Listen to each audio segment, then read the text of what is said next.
What you're about to hear is a tale so chilling, so steeped in theatrical horror and supernatural malevolence, that it has haunted the stages and back alleys of New Orleans for over a century. This is not merely a story of performers who explored a derelict building or fell victim to structural collapse.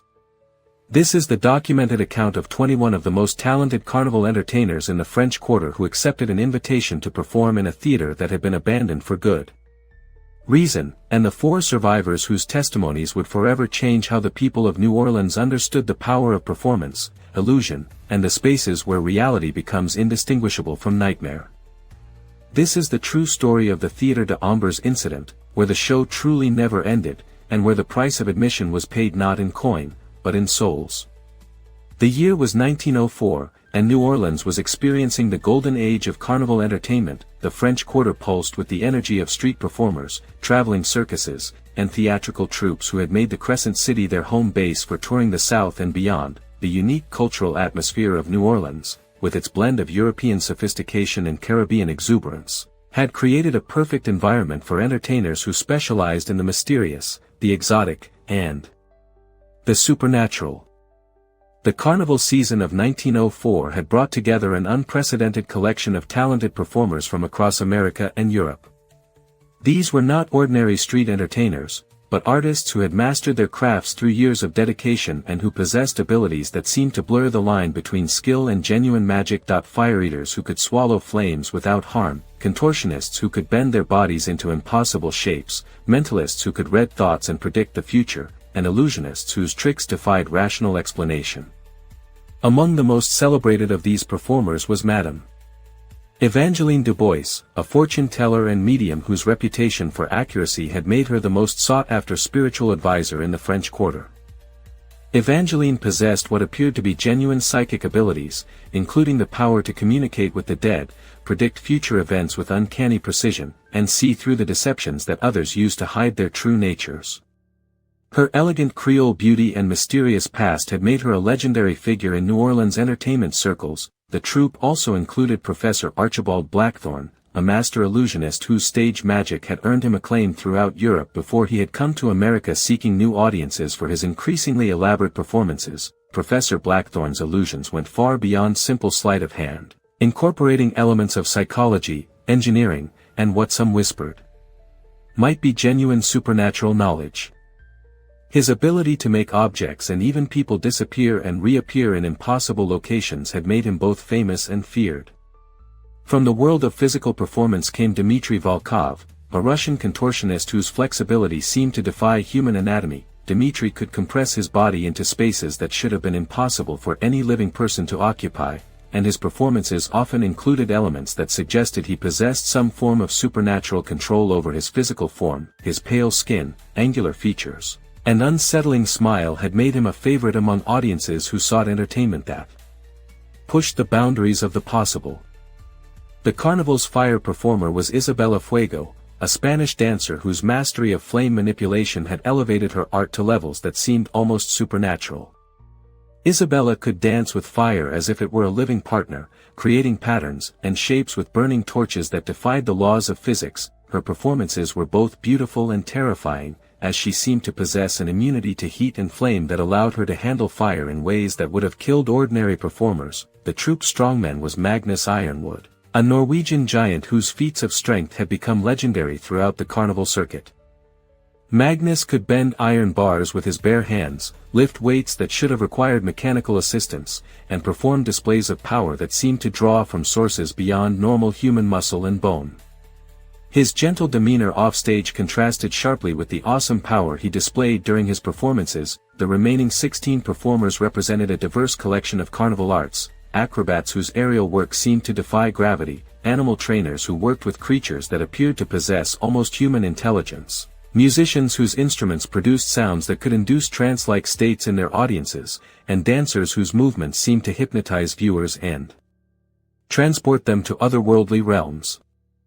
The invitation that would bring these 21 performers together came from a mysterious figure who identified himself only as Monsieur Theodore Grimm, claiming to represent a wealthy patron who wished to host a private performance in a venue that had special significance for New Orleans' theatrical history. The proposed location was the Théâtre des Ombres, a grand theater in the heart of the French Quarter that had been abandoned for over a decade following a series of tragic incidents that had claimed the lives of numerous performers and audience members. The Théâtre des Ombres had been built in the 1840s as the crown jewel of New Orleans' theatrical district, designed to rival the great opera houses of Europe with its elaborate architecture, sophisticated stage machinery, and acoustics that were considered among the finest in America. The theater had hosted some of the most celebrated performers of the 19th century, including world-renowned opera singers, dramatic actors, and variety entertainers who had made the venue a mandatory stop on their American tours, but the theater's glory had been short-lived. Beginning in the 1870s, a series of mysterious accidents and unexplained deaths had plagued the venue. Performers had died during rehearsals under circumstances that defied explanation, audience members had suffered fatal heart attacks during particularly intense performances, and stage hands had been found dead in the theater's basement with no apparent cause of death. By 1893, the theater's reputation for supernatural danger had made it impossible to book performers or attract audiences, and it had been permanently closed. Monsieur Grimm's invitation promised the 21 performers a fee of $100 each, an enormous sum that represented more money than most of them could earn in several months of regular performances. The mysterious patron, he explained, was a collector of unusual theatrical experiences who wished to document the performance of truly exceptional entertainers in a venue that had historical significance for the performing arts. The invitation specified that the performance would take place on the night of February 29, 1904, a date that occurred only once every 4 years and that had special significance in various magical and supernatural traditions. The performers were instructed to bring their finest costumes and their most impressive acts, as the evening was intended to showcase the absolute pinnacle of carnival entertainment. What the performers didn't know was that the Théâtre des Ombres had been built on a site that had been considered cursed by the Native American tribes who had originally inhabited the area. The land had been used for spiritual ceremonies that were designed to communicate with entities that existed between the world of the living and the realm of the dead, and the construction of the theater had disturbed forces that had been dormant for centuries. The theater's original architect, Jean-Baptiste Latrobe, had been a student of occult architecture who had incorporated elements into the building's design that were intended to channel and amplify supernatural energies. The theater's elaborate stage machinery included mechanisms that served no apparent practical purpose but that created geometric patterns and acoustic effects that seemed designed to open doorways between different planes of existence. On the evening of February 29, 1904, the 21 Carnival performers gathered at the entrance to the Théâtre des Ombres as the sun set over the French Quarter. The theater's exterior, which had been magnificent in its heyday, now showed the effects of over a decade of abandonment. The elaborate facade was stained and weathered, the ornate ironwork was rusted and twisted, and the grand entrance doors hung askew on their hinges. Monsieur Grimm was waiting for them at the theater's entrance, a tall, thin man dressed in formal evening wear that seemed to belong to an earlier era. His pale complexion and dark eyes gave him an almost corpse-like appearance, and his voice carried an accent that none of the performers could identify but that seemed to belong to no particular region or time period. He greeted each performer by name, demonstrating a knowledge of their individual acts and reputations that was both impressive and somehow unsettling. The interior of the Théâtre des Ombres was a marvel of 19th-century theatrical architecture, despite its years of abandonment. The grand lobby featured soaring ceilings decorated with elaborate plasterwork, crystal chandeliers that had somehow remained intact despite the building's neglect, and marble floors that reflected the light from hundreds of candles that had been placed throughout the space. The effect was both magnificent and eerie, as if the theater had been frozen in time at the moment of its abandonment. The main auditorium was even more impressive, with 3 tiers of seating that could accommodate over 1,000 spectators, a proscenium arch that framed the stage like a window into another world, and acoustics that seemed to amplify even the smallest sounds into something profound and meaningful. The stage itself was enormous, equipped with elaborate machinery for creating special effects and changing scenery, and surrounded by wings and fly galleries that disappeared into shadows too deep for the eye to penetrate. As the performers explored the theater and prepared for their individual acts, they began to notice unusual phenomena that set this venue apart from any they had previously encountered. The temperature in different parts of the building varied wildly, with some areas being almost unbearably hot while others were cold enough to make their breath visible. The acoustics seemed to change depending on where they stood, sometimes amplifying their voices to impossible volumes and other times muffling. sound so completely that they could barely hear themselves speak. Madame Evangeline Dubois, whose psychic sensitivity made her particularly attuned to supernatural phenomena, immediately sensed that the theater was inhabited by spiritual presences that were neither entirely benevolent nor completely malevolent. She could feel the emotions and memories of countless performers who had worked on the stage over the decades, their hopes and fears and artistic passions somehow embedded in the very structure of the building. Professor Blackthorne's trained eye for illusion and deception allowed him to recognize that the theater's architecture incorporated elements that were designed to create supernatural effects. The positioning of mirrors, the angles of the walls, and the arrangement of the stage machinery all seemed calculated to produce optical illusions and acoustic phenomena that would enhance any performance with an otherworldly quality. As the evening progressed and the performers began their individual acts, the supernatural nature of the venue became increasingly apparent. Dmitry Volkov found that his contortionist abilities were somehow enhanced by the theater's atmosphere, allowing him to achieve positions and transformations that exceeded even his considerable normal capabilities. His body seemed to respond to the building's energy, becoming more flexible and malleable than should have been humanly possible. Isabella Fuego discovered that her fire dancing took on new dimensions in the theater's environment.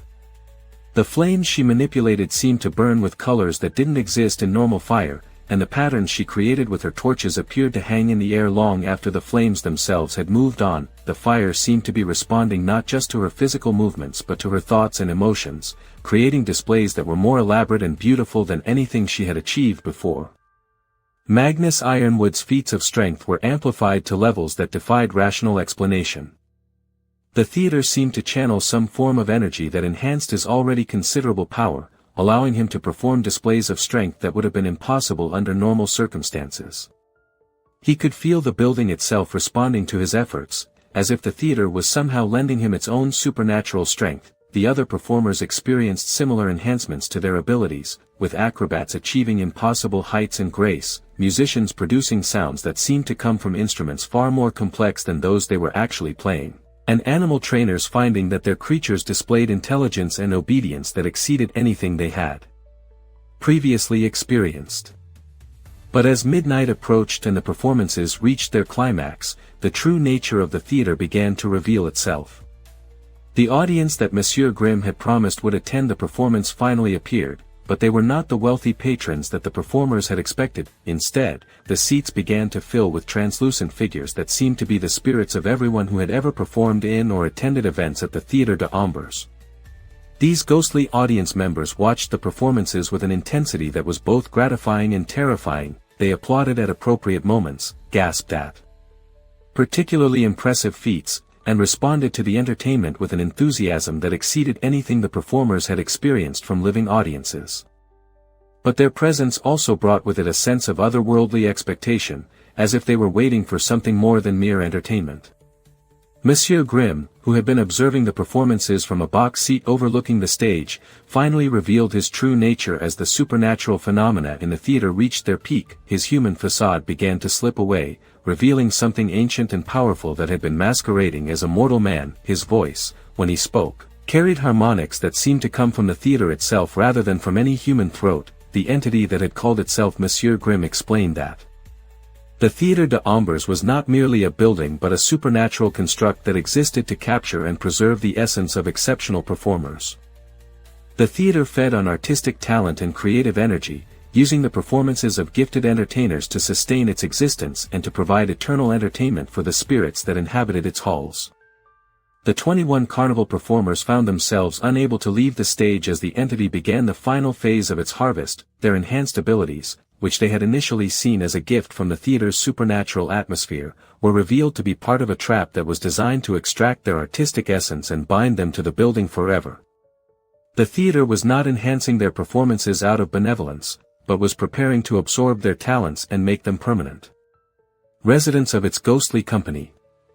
One by one, the performers began to succumb to the theater's supernatural influence.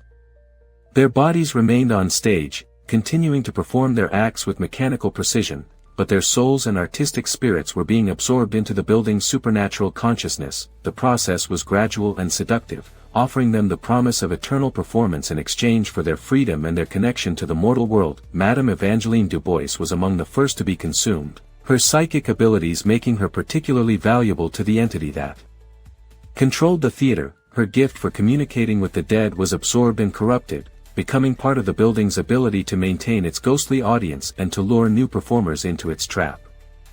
Her elegant beauty was preserved in a form that would entertain the theater's supernatural patrons for eternity.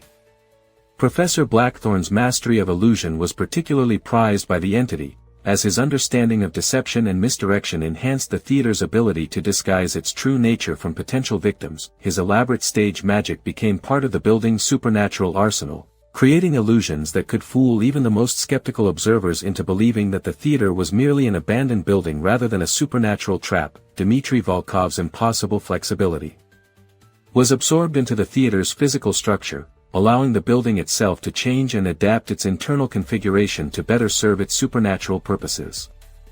His ability to compress and reshape his body became part of the theater's power to alter its own architecture, creating spaces and passages that defied normal geometric principles.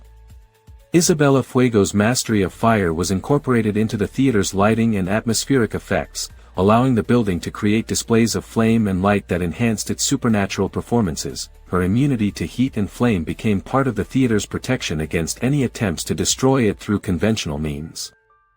As the night progressed and more performers fell victim to the theater's hunger, the four survivors, Magnus Ironwood, a young acrobat named Celeste Moreau, a musician called Jacques Thibodeau, and an animal trainer known as Wild Bill Carson, found themselves fighting not just for their lives but for their very souls.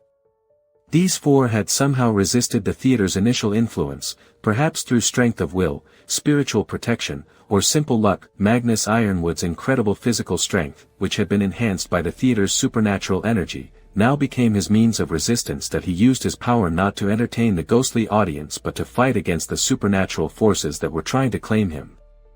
His Norwegian heritage had given him knowledge of protective rituals and spiritual defenses that proved effective against the entity's influence.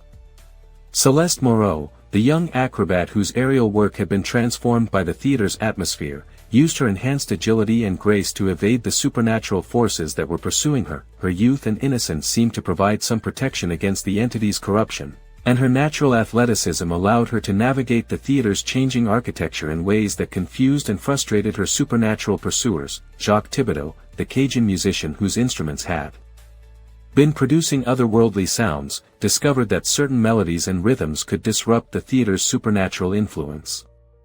His knowledge of traditional Louisiana folk music included protective songs and spiritual chants that had been passed down through generations of his family, and these proved effective in creating barriers against the entity's power.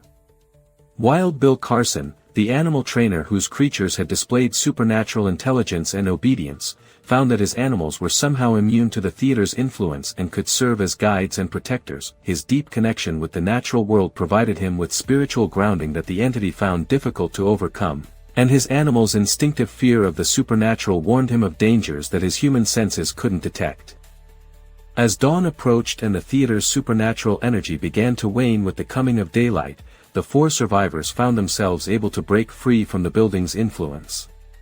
The ghostly audience faded away with the darkness, the enhanced abilities that had been granted to all the performers disappeared, and the theater returned to its appearance of simple abandonment. The 17 performers who had been consumed by the entity remained on stage, but they were no longer truly alive. Their bodies had become part of the theater's permanent company, capable of performing when the building's supernatural energy was active but possessing no independent will or consciousness.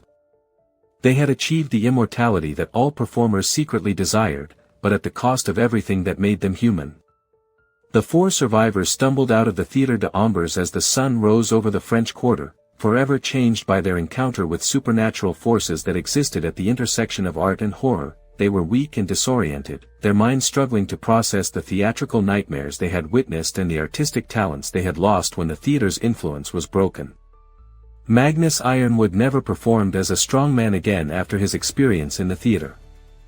The supernatural enhancement of his abilities had been so profound that normal human strength seemed inadequate by comparison, and he found himself unable to recapture the sense of power and accomplishment that had driven his career. He became a blacksmith, using his remaining strength for practical purposes rather than entertainment. Celeste Moreau's acrobatic abilities were permanently affected by her exposure to the theater's supernatural influence. While she retained her natural grace and agility, she had lost the enhanced capabilities that had allowed her to achieve impossible feats during that terrible night. She continued to perform, but her acts were limited to what was humanly possible, and she never again experienced the transcendent joy that had characterized her earlier work. Jacques Thibodeau found that his musical abilities had been fundamentally altered by his encounter with the supernatural.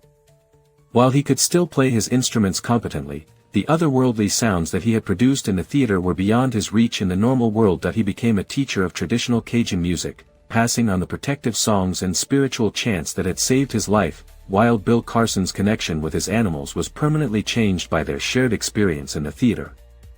While his creatures remained loyal and obedient, they had been traumatized by their exposure to supernatural forces and never again displayed the enhanced intelligence and abilities that had characterized their performance that night. He retired from entertainment and became a veterinarian, dedicating his life to healing animals rather than training them. The disappearance of 17 prominent Carnival performers sent shockwaves through the entertainment community of New Orleans and beyond. These were not unknown street entertainers but established artists whose talents had been recognized throughout America and Europe. Their complete disappearance without any physical evidence of their fate challenged the community's understanding of the risks associated with their profession. The investigation into the performers' disappearance was complicated by the reluctance of the 4 survivors to discuss the supernatural aspects of their experience. The New Orleans police force of 1904 had little patience for stories about ghostly theaters and supernatural entities, and the survivors quickly learned that their accounts would be dismissed as the ravings of traumatized minds. The Theatre des Ombres was officially investigated following the incident, but authorities found no evidence of foul play or structural collapse that could account for the missing performers. The building appeared to be exactly what it seemed, an abandoned theater that had been empty for over a decade. The elaborate stage machinery was rusted and inoperable, the dressing rooms showed no signs of recent use, and there was no indication that anyone had been in the building for years. However, local residents began to report unusual phenomena around the theater in the months following the incident. Passers-by claimed to hear music and applause coming from the building at night, and some reported seeing lights and movement through the theater's windows despite the fact that the building had no electrical service. These reports were generally dismissed as imagination or the effects of alcohol, but they persisted for years after the performers' disappearance. The Carnival community developed informal networks for sharing information about potentially dangerous venues and suspicious booking agents following the Theatre des Ombres incident. Performers became more cautious about accepting engagements that seemed too good to be true, and the story of the missing entertainers became a cautionary tale that was passed down through generations of Carnival workers. The 4 survivors found that their experience had created a bond between them that lasted for the rest of their lives. They maintained regular contact through letters and occasional meetings, providing mutual support and validation for their shared experience. Their correspondence, preserved in family archives, provides valuable insight into the long-term psychological effects of supernatural encounters. The incident also influenced the development of protective practices within the entertainment community. Performers began to carry blessed objects, perform cleansing rituals before important engagements, and seek spiritual guidance from local religious practitioners. These practices became part of the cultural fabric of Carnival entertainment, contributing to its reputation as a profession that existed at the margins of normal society. The Theatre des Ombres remained abandoned for several more decades following the 1904 incident, with various attempts to renovate or demolish the building being abandoned due to unexplained accidents and supernatural phenomena. Workers reported tools disappearing, strange sounds emanating from the building's interior, and an overwhelming sense of being watched whenever they attempted to work on the property. In the 1950s, the theater was finally demolished to make way for commercial development, but the demolition crew reported unusual difficulties during the process. Equipment would malfunction without explanation, workers would become disoriented and confused while inside the building, and several crew members claimed to see figures in period costume watching them from the theater's boxes and balconies. Modern paranormal investigators have attempted to study the site where the Theatre des Ombres once stood, but their efforts have yielded inconclusive results. The commercial building that now occupies the location occasionally experiences unexplained phenomena, including electrical problems, temperature fluctuations, and reports of music and applause being heard in empty spaces. The story of the missing carnival performers has influenced popular culture and artistic expression well into the modern era. The tale has inspired numerous books, films, and theatrical productions, though these fictional treatments often focus on the supernatural elements while minimizing the genuine artistic talents and human cost represented by the performers' disappearance. The case has also attracted the attention of researchers studying the psychology of performance and the relationship between artistic expression and altered states of consciousness. The detailed accounts of the performers' enhanced abilities, preserved in the testimonies of the 4 survivors, provide valuable data for understanding how creative individuals respond to supernatural or extraordinary circumstances. The influence of the Theatre de Ombres incident on the development of modern theatre safety protocols has been subtle but significant. Many of the precautions that are now standard in theatrical venues can be traced back to innovations developed in response to supernatural incidents like the one that occurred in 1904, though the true origins of these safety measures are not widely known. The 4 survivors' later careers were marked by their shared understanding of the supernatural forces that could infiltrate the world of entertainment. They served as informal guardians of the carnival community, watching for signs that other performers might be falling under supernatural influence and providing warnings when suspicious opportunities appeared. As we reach the end of this haunting journey into the supernatural heart of New Orleans entertainment, we are left with questions that challenge our understanding of the relationship between art, performance, and the forces that exist beyond human comprehension. What really happened to those 17 talented performers who vanished without a trace in the Theatre de Ombres? Did they achieve a form of artistic immortality that allowed them to perform for eternity, or did they fall victim to an entity that fed on human creativity and talent? The 4 survivors took their secrets to their graves, but their warnings remain as a testament to the importance of understanding the true nature of any stage we choose to grace with our talents. In the shadowy theaters and carnival grounds where art meets mystery, some performances come with prices that no entertainer should ever be asked to pay, and some stages lead not to applause and acclaim, but to realms where the show truly never ends. The curtain that fell on that terrible night in 1904 may have hidden the fate of 17 gifted performers, but their story lives on in the whispered warnings of those who understand that the theater is more than entertainment. It is a space where reality and illusion dance together, where the boundaries between performer and audience can dissolve, and where some roles, once accepted, can never be abandoned. If this chilling tale of theatrical horror and the price of artistic transcendence has left you questioning what forces truly drive the world of entertainment, please show your support by hitting that like button.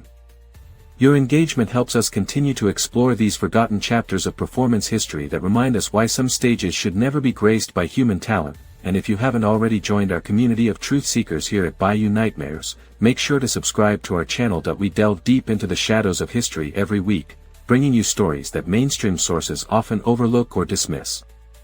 From the haunted theaters of New Orleans to the dark corners of human artistic expression, we explore the mysteries that shaped our cultural world. It's important to remember that while the stories we share on Bayou Nightmares are carefully researched and based on historical accounts, they are presented as entertainment and educational content. Some elements may be dramatized or interpreted through the lens of folklore and legend, though they are often inspired by real events and genuine human experiences that deserve to be remembered and understood. Until we meet again in the shadows of history, keep questioning the official narratives, keep seeking the truth behind the legends, and remember that sometimes the most beautiful performances are also the most dangerous, and the most transcendent art may demand the highest prices. This has been Bayou Nightmares, where the past never truly dies, and the darkest secrets eventually find their way to the light.